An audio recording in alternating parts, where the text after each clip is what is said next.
Let's begin the second season with me stating that I want to have a more peaceful, happier life. However, I will take the position that settling down and getting married is not as easy as it sounds. I don't understand if marriage will work for me. I've thought about this. I would love to have a beautiful wife. I'd love to have the son who gets A's in school and is captain of the football team and says, "I love you, Dad." That would all be wonderful. But I don't know if that's possible. Life has a funny way of turning out not so great. I don't know much about marriage. I've never been married, never been engaged, never even had the marriage talk with a woman. So I'm going to defer to the expertise of my co-hosts today. I have Stacy and Susan here. And between the two of them, we have 3 marriages and 2 divorces. So I think there's a lot of knowledge in the room right now. Mm-hmm. Susan, I'm going to turn to you because you are currently married. Yes. I want to ask you, what is good in a marriage? I mean, in the real world, I painted kind of the artificial one, but give me the real life scenario of what's great in a marriage. I will let you know once my husband and I are living on the same continent. Okay. No. All jokes aside, I feel like, and if you find somebody that you really connect with, someone who's your best friend that you have, passion for and you love, then you have someone who's a partner that you can face life's challenges with. That sounds good. It's very important. Okay. Stacy, you're divorced. That's right. But you've been with the same guy now for 7 years. You live together in sin. No. It's not bringing God into this, shall we? I have never heard you say the word marriage in regards to him. So I'm going to assume you are opposed to marriage. Am I correct? No, actually, you're incorrect. I'm of 2 minds when it comes to marriage. Part of me says that marriage is just a piece of paper and that people want that piece of paper to force themselves to stay together. And what that says to me is that they don't trust themselves to do it, to stay in the relationship. But then the other part of me looks at my parents, who have been married for 47 years. Ooh. And they are still a beautiful couple, and they have a richness to their relationship that only comes with that many years put into it. So what I'm hearing is that from your parents, a great marriage is possible. How is it possible? I've thought about this. I would argue the first step towards a great marriage is to meet and develop a relationship with the right person. So what would be some criteria for a spouse for me? She can't have a prison record. She can't have a drug problem. And she must work with her clothes on. You play rough. You play rough. Those are valid points. But let's start even more basic. I want her to be kind. I want her to be nice to me. Along those lines, I don't know if I can accommodate a woman with mental health issues. I'm sorry, I really am if you're bipolar or depressed. Please get the help you need.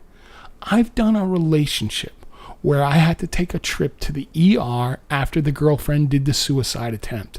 That wasn't fun. I don't want to do it again.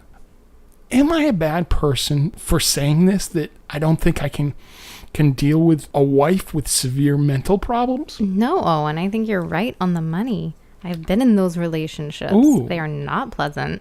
How so? How so? From my experience, the person tended to be narcissistic and violent. Ooh. Which is not great, and not great for a relationship. You're okay with me saying I want to marry someone who's mentally healthy. You're okay with that? Very okay with it. All right. Next up, again, we're being honest here. I'm going to be a little bit of a snob. I'm going to engage in some snobbery. Well, Owen, just don't call it snobbery. Call it good taste. Ooh. Call it not settling. I think there is nothing wrong with healthy values. Okay. tell me if this falls in the category of healthy values. I want the girl to be college educated and to come from a good family. I have had my fill of the uneducated girl from a broken home who makes bad decisions with her life. My advice to that girl, go get another tattoo and tell everybody how cool you are. I'm done with you. Now let's jump back to education.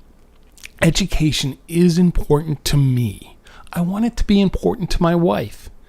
I will settle for a state school educated girl.